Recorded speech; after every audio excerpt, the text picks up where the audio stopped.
What's going on, guys? It's Tyler back. So for today's video, I have my $10,000 Call of Duty streaming setup. I'm going to show you guys everything that I have, from the specs to my computer to pretty much how everything works and what's going on. So yeah, I'm going to flip the camera around, that way you guys can see everything, but we're going to go one at a time. Sorry if it's a longer video, but you guys are going to see the $10,000 Call of Duty streaming setup. So let's get it. So when we walk through my door,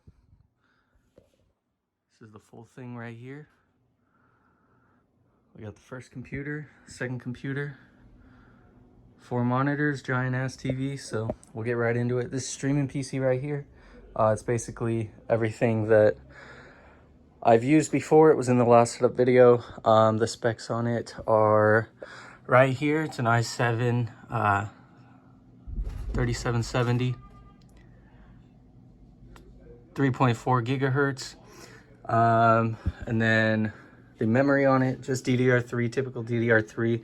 The speed of it though is only 1,333 megahertz. GPU is a GeForce RTX 6060. Nothing incredible. It's the first PC that I got, and it's worked out like crazy. When I bought it, it was around $1,000, so nothing too crazy. And then the keyboard for it, and the mouse right here. It's just typical mouse. It's also my school computer, so that's why it's not super fancy as far as the keyboard and the mouse, but I like RGB, and the red, green, and blue looks awesome. So we have one monitor here, one monitor there. Those are the two exact same monitors. I just like them sideways for when I'm streaming. I can watch chat and everything. But right here, this is a BenQ 1080p 1920 by 1080. I think it's 23 inch, and then these are 24 inch 1920 by 1080, both 60 hertz. So then we have the Elgato Stream Deck. Everyone knows what that does. Then we have the Go XLR mixer. That way I can stream from one PC and push it to the other. This is a connector for my Astros. That way I can still use the mic and the headphones. I have a really good professional microphone, but I have a piece for it coming. Still debating on if I'm actually going to use it or not, but overall I'll figure it out. Then we have the clean white keyboard. This thing is so smooth, so comfortable. And then the mouse that came with it. I'm not a big mouse and keyboard player, so I don't really care for what mouse and keyboard I use as long as it can type. 2 monitors here. This is a 27-inch 144 hertz 1920 by 1080. It's an Acer monitor, 1 millisecond response time. And then this is the same monitor as the one that's over here, just sideways. That way I can have Discord and everything. So my Astros are here. There's my switch and the controller for my switch. RGB lighter for the LEDs in here. And then my Apple Watch, and then the cord for my 3 controllers over here. Here's my broken scuff. It's the one that I broke last year after Modern Warfare. Here's just the normal Xbox controller. The Xbox is up here. And then this is the Elite Series 2 that I've been using. Amazing controller. So now the best part of everything has to go to the monster right here. This is what I call Prometheus. I'll throw a picture up right now, that way you guys can see actually like what it looks like when it's turned on and everything, and what it just looks like when pictures edited and everything.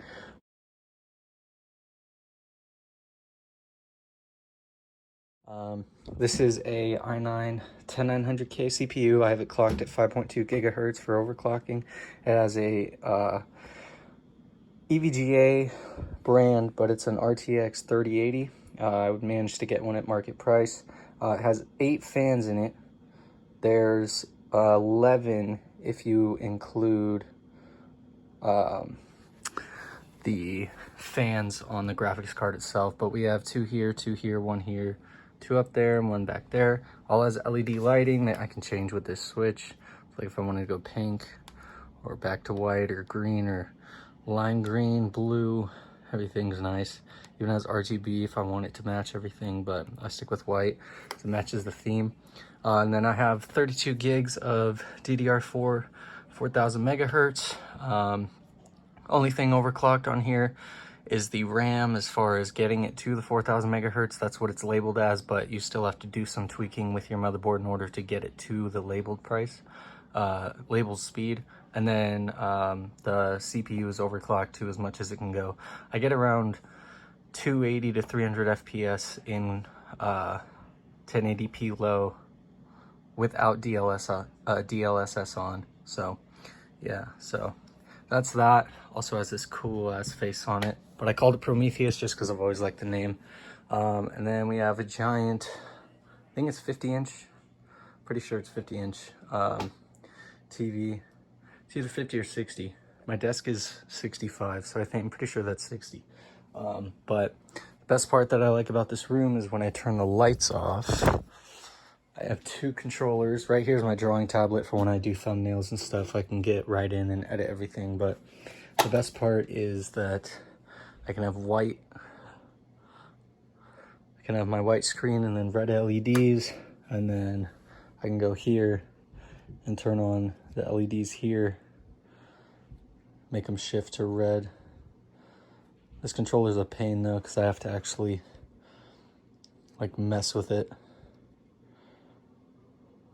to get it right where it's supposed to be.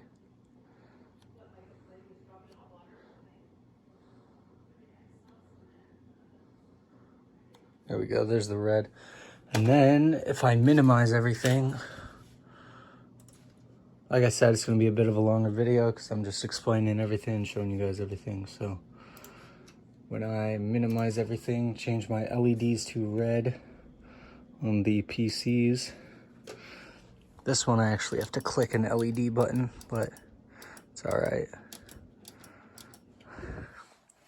Then this is what the whole entire room looks like, with everything up in red. So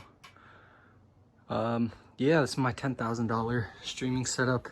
Everything ranges in close to 10K or a little bit more, just varies by price. But yeah, so hope you guys enjoyed today's video. I'm gonna smash that like button. Also subscribe to Mdess, that way you can support the channel. But thanks guys for watching, and I'll see you guys in the next video. Peace.